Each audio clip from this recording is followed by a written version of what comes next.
0715 hours, May 1st, 1945. The coral ridgeline of Okinawa's southern tip cuts jagged shadows across Lieutenant Colonel William Wild Bill Crouch's field of vision as he crouches behind a shattered limestone outcrop, his fingers working methodically along the straps of his experimental Doron vest. 8 pounds of fiberglass laminate pressing against his chest and back. The armor feels alien against his ribs. Nothing like the familiar weight of pack and ammunition that every Marine learns to carry like a second skin. The vest reeks of chemical resin and machine oil, its olive drab surface already scratched from crawling through 50 yards of broken coral and bomb craters. Crouch remembers the quartermaster sergeant's words from 3 weeks ago. "It's junk, Colonel, heavy as a boat anchor, twice as useless. Stops shrapnel, maybe, but a rifle round." The sergeant had shaken his head. Might as well wear a life preserver into a bar fight. 30 yards ahead, the morning mist clings to a cluster of reinforced Japanese positions carved deep into the ridge face, their firing ports black as empty eye sockets. Crouch knows at least 12 Arisaka rifles are trained on the approaches to this position. Type 99 bolt actions capable of driving a 7.7mm bullet through 3 inches of pine at 2,400 feet per second. Standard Marine doctrine calls for suppressing fire, smoke, and flanking maneuvers. Standard doctrine assumes the enemy can kill you with center mass shots. Crouch signals to Gunnery Sergeant Basilone, position 15 yards to his left. The signal is simple: direct frontal assault, no smoke, no suppression. Walk into their guns and trust 8 pounds of experimental armor to keep your heart beating. Basilone's weathered face shows no expression, but his eyes ask the question every Marine is thinking. "Are you insane, sir?" The colonel rises from cover and begins walking forward across open ground, his boots crunching on pulverized coral. 25 yards to the enemy positions. 20 yards. His breathing stays steady, controlled, but his peripheral vision catches the slight tremor in his left hand, the body's involuntary response to walking directly into aimed rifle fire. 15 yards. The first muzzle flash erupts from the central firing port, followed instantly by the sharp crack of the Arisaka. Crouch feels the impact, a sledgehammer blow just below his left collarbone that spins him slightly to the right. The bullet fragments against the fiberglass laminate and drops harmlessly into the coral dust at his feet. He keeps walking. 2 more rifles open fire simultaneously from adjacent positions. The rounds strike his chest plate and shoulder protection with metallic pings, their copper jackets fragmenting against the Doran's surface like insects against a windshield. Behind him, Basilone and the assault team are advancing in line formation, their own experimental. Vests absorbing rifle fire that should be dropping them in the dirt. From the Japanese positions comes something Crouch has never heard in 3 years of Pacific combat. The sound of confused shouting, panicked voices calling out in rapid Japanese, underlaid by the metallic clatter of bolt actions cycling frantically as enemy soldiers work their rifles harder, faster, desperate to achieve the killing effect they've counted on since Pearl Harbor. 10 yards from the nearest position, Crouch draws his Colt 45 and puts 3 rounds through the firing port. The shouting stops. The Marine assault team reaches the ridgeline intact, their Doron vests scored with bullet impacts, but their bodies untouched by rifle fire. In the sudden silence that follows, Crouch can hear his own heartbeat thundering against the armor's chest plate. The fiberglass had held. But across the broken landscape of Okinawa's defensive lines, 10,000 more Japanese soldiers are checking their weapons and wondering why their bullets stopped working. By noon, on May 2nd, word of the armor's effectiveness had spread through the 1st and 6th Marine divisions like electricity through copper wire, carried by radio men and stretcher bearers who had witnessed rifle rounds bouncing off their brothers' chests. Private First Class Robert Leckie adjusts the shoulder straps of his newly issued Doron vest as he crouches in a shell crater 300 yards from the Shuri line, the fiberglass plates alien against his torso after 3 years of combat with nothing between his ribs and enemy bullets except cotton and prayer. The vest weighs exactly 8 pounds and 4 ounces. He knows because he weighed it twice on the field scale, unable to believe that something so light could deflect rifle fire. The Japanese had built their defensive positions into the limestone ridges with the precision of engineers and the determination of men who expected to die in them. Reinforced concrete bunkers connected by tunnel systems that ran for miles underground, each position sited to deliver interlocking fields of fire across the approaches. Standard Marine assault doctrine called for massive artillery preparation, followed by coordinated advances under covering fire, accepting casualties in exchange for ground. But Leckie watches Lieutenant Colonel Crouch moving between positions with casual indifference to sniper fire, his vest absorbing impacts that would have killed him yesterday. The psychological shift ripples through both armies like concussion waves from a detonating shell. Japanese soldiers who had counted on their Arisaka rifles since the Marco Polo Bridge now watch their most reliable weapon fail against American infantry advancing in the open. Corporal Yamada Hiroshi, positioned in Bunker Complex 7 on the reverse slope of Hill 95, works the bolt of his Type 99 rifle with increasing desperation as he fires round after round at a Marine machine gun team, crossing 200 yards of open ground. Each bullet strikes center mass on the gunner's chest. Each bullet fragments harmlessly against fiberglass armor. The gunner never breaks stride. Dr. Clarence Smith moves through the assault zones with his medical bag, expecting to treat the familiar parade of chest wounds and abdominal perforations that define infantry combat in the Pacific. Instead, he finds Marines with bruised ribs and cracked sternum bones, painful but survivable injuries from high-velocity impacts absorbed by armor plates. The psychological effect on his patients strikes him as profound as the physical protection. Marines who had learned to flinch at the sound of rifle fire now advance with the confidence of men wearing medieval plate armor. Smith documents 17 cases of severe bruising from direct rifle hits in his first day treating Doron-equipped Marines, not one penetrating wound to the chest or back.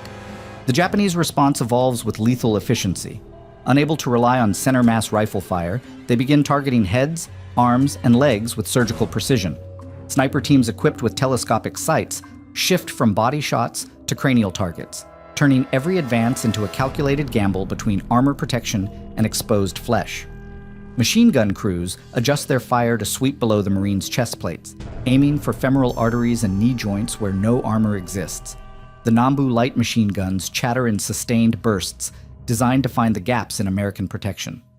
Lieutenant Colonel Crouch recognizes the tactical adaptation within hours and adjusts accordingly. Marine squads begin moving in staggered formations that present minimal target profiles while maximizing the protective coverage of their armor. Riflemen learn to advance with their torsos angled toward enemy positions, presenting the armor's maximum surface area to incoming fire.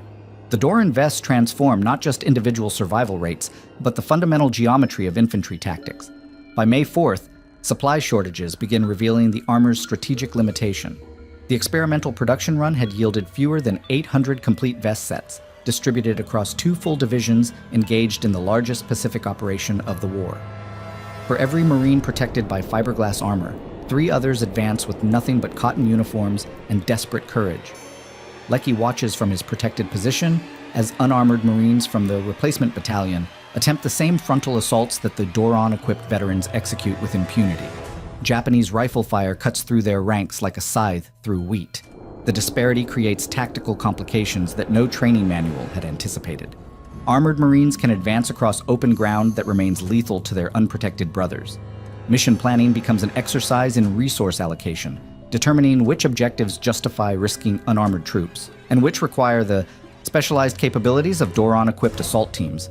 Battalion commanders find themselves rationing their most effective infantry like artillery rounds, holding armored squads in reserve for the most critical objectives. Gunnery Sergeant Basilone leads a mixed assault on the eastern approaches to Shuri Castle, his armored point squad advancing under direct fire while unprotected Marines provide supporting fire from defilade positions 300 yards behind. The tactical segregation feels wrong to every Marine involved. They had trained as equals, fought as brothers, and died as soldiers regardless of equipment. Now armor creates a 2-tier infantry system that divides Marines into those who can walk through rifle fire and those who must crawl through it. The Japanese High Command receives reports of American soldiers surviving direct rifle hits with increasing alarm and disbelief. General Ushijima reviews casualty reports that show declining effectiveness of small arms fire against American infantry, a development that threatens the foundation of his defensive strategy. His staff officers propose increased reliance on artillery and mortar fire, weapons systems capable of delivering explosive force that no personal armor could deflect. The Battle of Okinawa begins its evolution from rifle duel to artillery barrage. As evening shadows stretch across the Shuri line on May 5th, the armor's impact on Marine morale becomes undeniable. Men who had accepted death as the likely outcome of each assault now calculate odds based on equipment rather than luck. The Doron vest transforms the fundamental psychology of infantry combat, replacing fatalism with confidence and desperation with tactical aggression. But somewhere in the limestone caves below Hill 95, Japanese artillery crews are adjusting their firing solutions and preparing to test whether American armor can deflect high explosive shells as effectively as it stops rifle bullets. General Mitsuru Ushijima stands in the command bunker carved 30 feet beneath Shuri Castle, studying casualty reports that defy everything he understands about infantry warfare. His staff officers have compiled data from 17 separate engagements over the past 72 hours, each report describing the same impossible phenomenon: American Marines absorbing direct hits from Arisaka rifles and continuing their advance without falling. The numbers refuse to make sense. 3rd Company, 2nd Battalion reports firing over 400 rounds at a Marine assault team crossing 600 yards of open ground. 0 confirmed kills. Captain Minoru Oda, the general's intelligence officer, spreads reconnaissance photographs across the wooden table, each image showing American soldiers wearing unfamiliar equipment over their standard uniforms. The vests appear thick around the torso, with visible plates covering the chest and back areas where rifle fire normally proves lethal. Ota points to magnified sections of the photographs where bullet impacts are visible as white scratches against the dark fabric of the American armor. The evidence forces a conclusion that challenges 30 years of military doctrine. In the forward positions along the Shuri line, Sergeant Kenji Nakamura adjusts the telescopic sight on his Type 97 sniper rifle and settles into position behind a camouflaged firing port. His targets move across the valley floor 400 yards below, a squad of Marines advancing through terrain that should be a killing ground. Nakamura has killed 43 Americans since the invasion began, each shot placed with surgical precision in the center of the enemy's chest. He aligns his crosshairs on the lead Marine's torso and squeezes the trigger with the smooth pressure that has made him the most effective marksman in his regiment. The rifle kicks against his shoulder. The bullet strikes the Marine exactly where aimed. The Marine stumbles slightly and keeps walking. Nakamura works the bolt and fires again, this shot impacting 2 inches to the left of his first round. The Marine's vest shows 2 white scars where copper-jacketed bullets have struck and fragmented. The American continues his advance without breaking stride or seeking cover. Nakamura feels something he has never experienced in combat: the cold certainty of his own obsolescence. The psychological impact spreads through Japanese positions like plague through a crowded city. Soldiers who had built their confidence on the killing power of their rifles now question every fundamental assumption about infantry combat. Machine gun crews adjust their tactics, lowering their aim points to target American legs and arms where no armor protection exists. The change requires new firing techniques and different ammunition expenditure rates. Automatic weapons that had swept entire areas with suppressing fire now focus on precision targeting of exposed extremities. Lieutenant Hiroshi Yamamoto leads a night patrol from the 32nd Army positions, carrying orders to capture an American prisoner for intelligence interrogation regarding the new armor. His 12-man team moves through the limestone caves that connect the Japanese defensive network, emerging 200 yards behind American lines where Marine outposts guard supply routes. The mission requires close-quarters combat, where rifle effectiveness should overcome any protective equipment. Yamamoto believes that American armor designed to stop rifle bullets cannot deflect bayonet thrusts or hand grenades detonated at contact distance. The Japanese patrol locates a Marine listening post established in a shell crater near the supply road, 2 Americans manning a radio and maintaining surveillance over the approaches to the main lines. Yamamoto signals his men to surround the position and assault simultaneously with grenades and bayonets. The attack begins at 0200 hours with coordinated strikes designed to overwhelm the Marines before they can call for support. The first grenades detonate within feet of the American position. Both Marines survive the explosions, their armor absorbing shrapnel fragments that would normally prove lethal. They return fire with submachine guns while calling for artillery support on their radio. Japanese soldiers advance with bayonets fixed, expecting to finish what the grenades started. The Marines meet them with rifle butts and fighting knives, their armor allowing aggressive close-quarters tactics that unprotected infantry cannot risk. Yamamoto watches 3 of his best soldiers fall to Americans who should have died in the initial grenade assault. The armor changes the fundamental dynamics of night fighting, allowing outnumbered Marines to engage in direct combat where Japanese tactics depend on achieving quick kills through superior numbers. His patrol retreats without capturing prisoners, carrying wounded men, and the knowledge that American defensive positions have become significantly more dangerous to assault.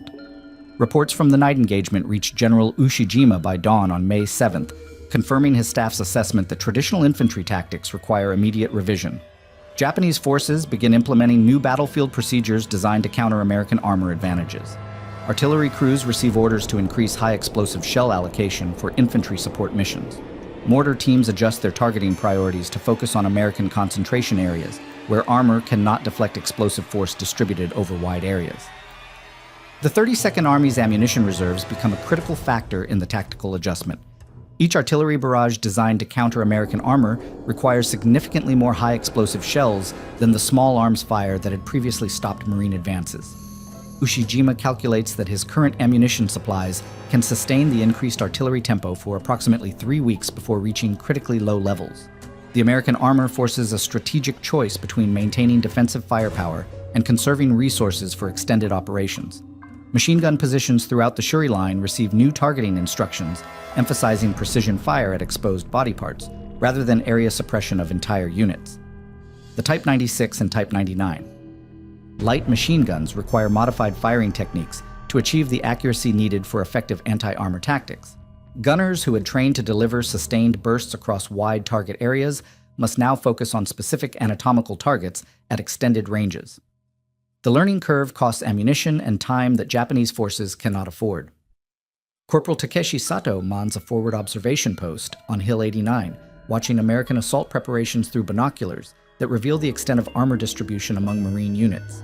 He counts approximately 60% of the attacking force wearing the protective vests, with unarmored Marines providing support fire from covered positions. The tactical segregation creates opportunities for Japanese defenders who can identify and target unprotected Americans while avoiding wasted ammunition against armored troops. Sato radios targeting information to mortar crews positioned in the reverse slope bunkers, directing fire against Marine support elements who lack armor protection. The mortars respond with precision strikes that achieve the casualty rates Japanese forces need to maintain defensive effectiveness. But the armored Marines continue their advance, absorbing rifle fire while closing distance to assault positions. The tactical situation becomes increasingly complex as Japanese commanders balance limited resources against multiple target categories requiring different weapons and tactics.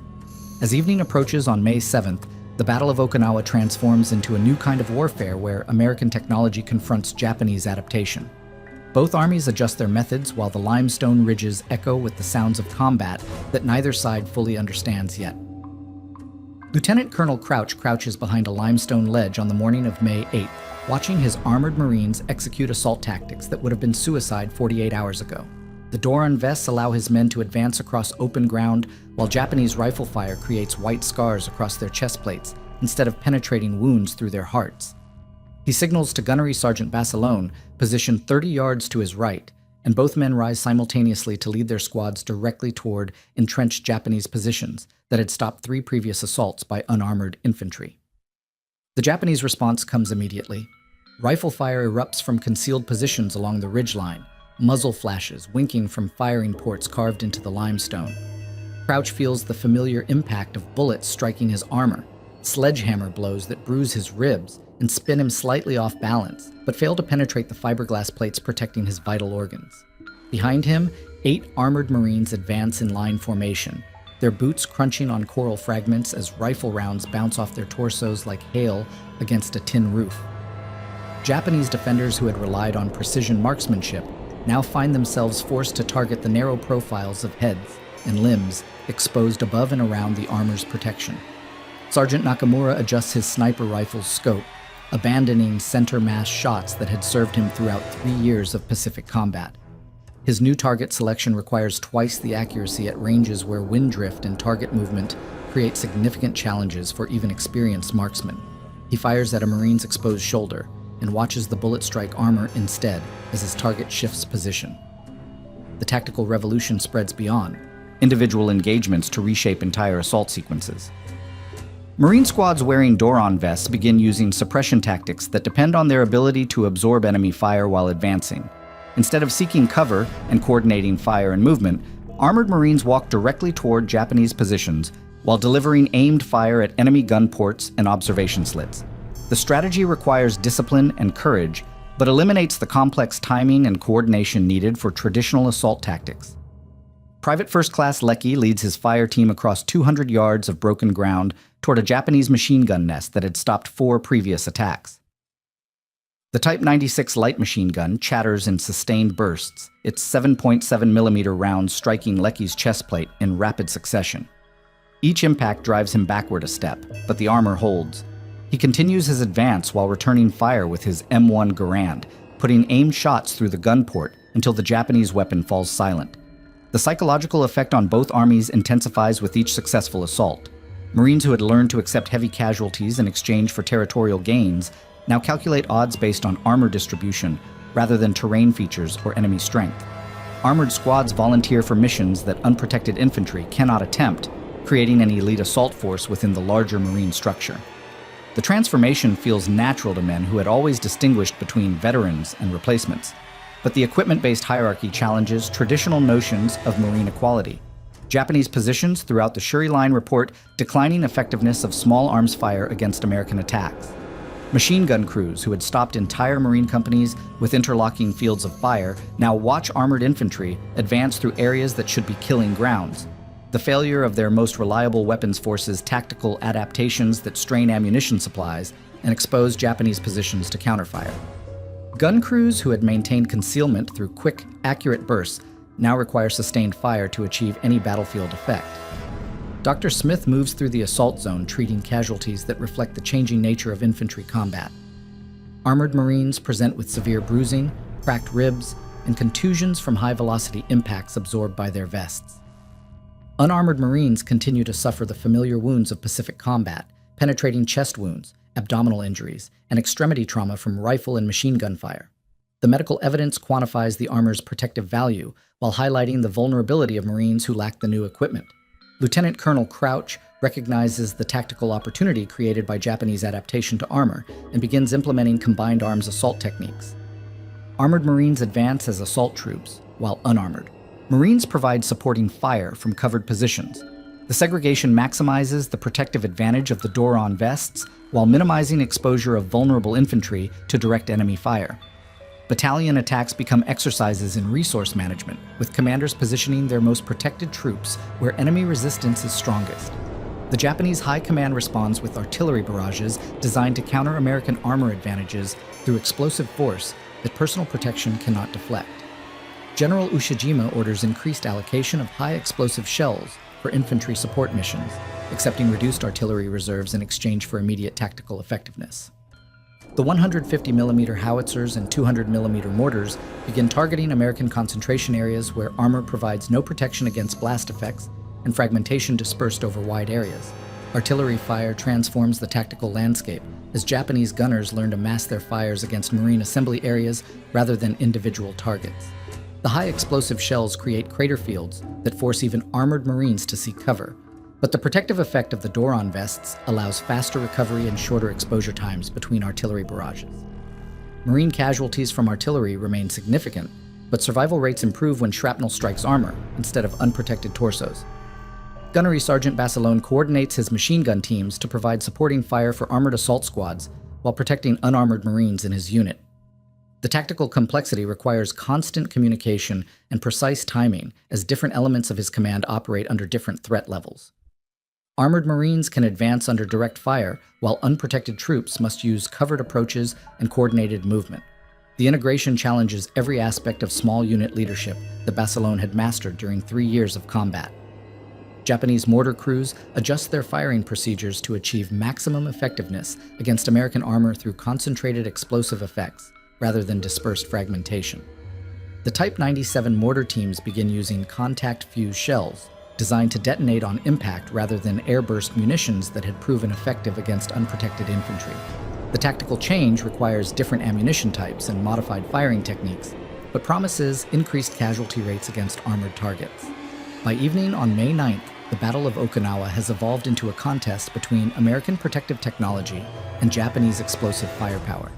Marine assault tactics depend increasingly on armor distribution, while Japanese defensive methods emphasize artillery and mortar fire over small arms engagement. Both armies adapt their methods while recognizing that the fundamental nature of infantry combat has shifted in ways that neither side fully anticipated. The limestone ridges echo with the sounds of warfare transformed by 8 pounds of fiberglass armor that stops rifle bullets but cannot deflect the larger forces reshaping the Pacific War.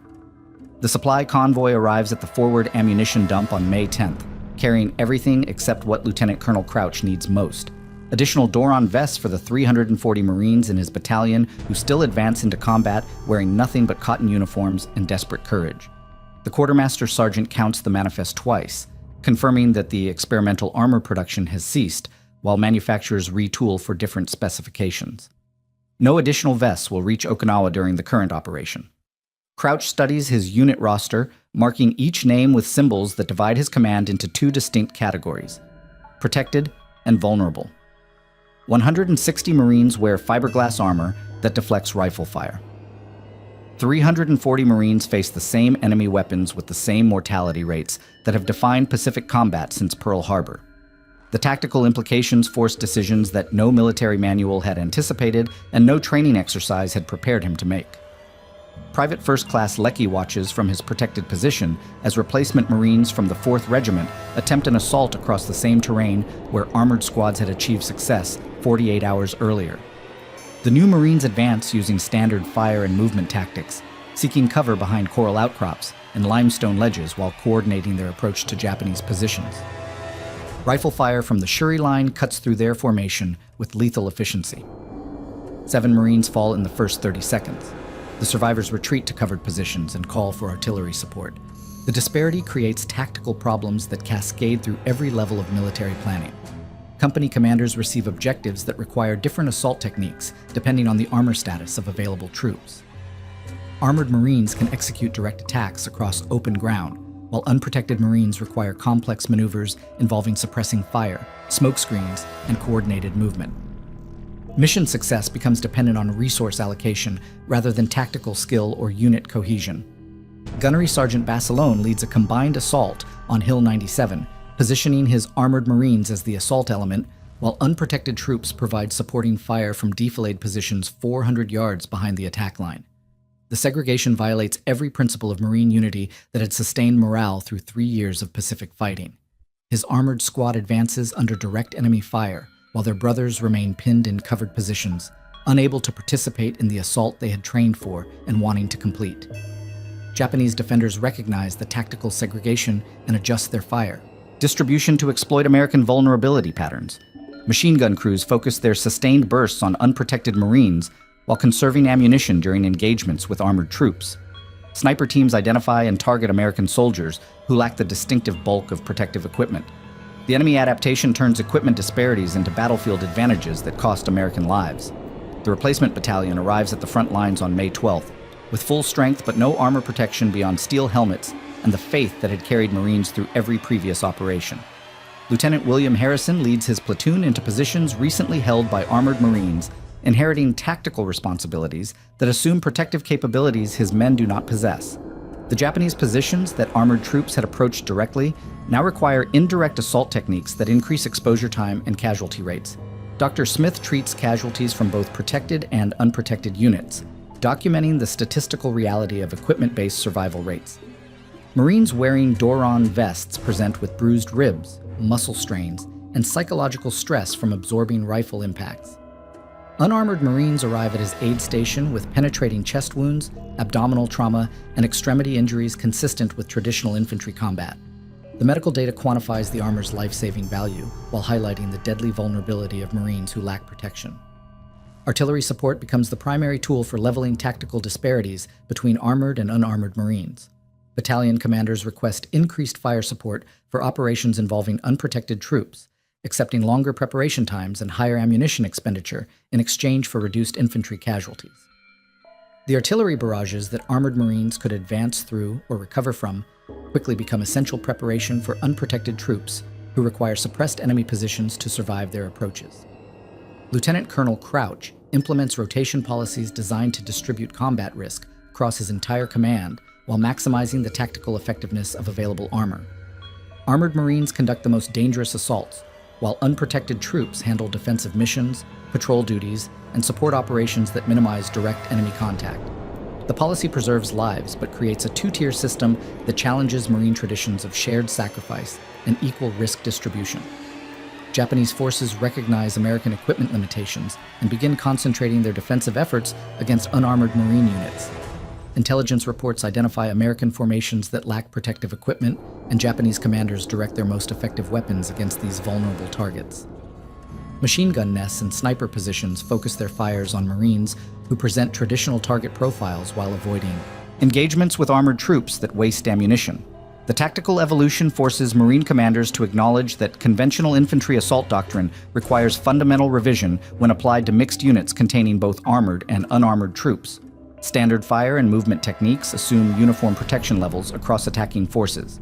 Combined operations involving different protection categories require new coordination procedures, communication protocols, and risk assessment methods that existing training had not addressed.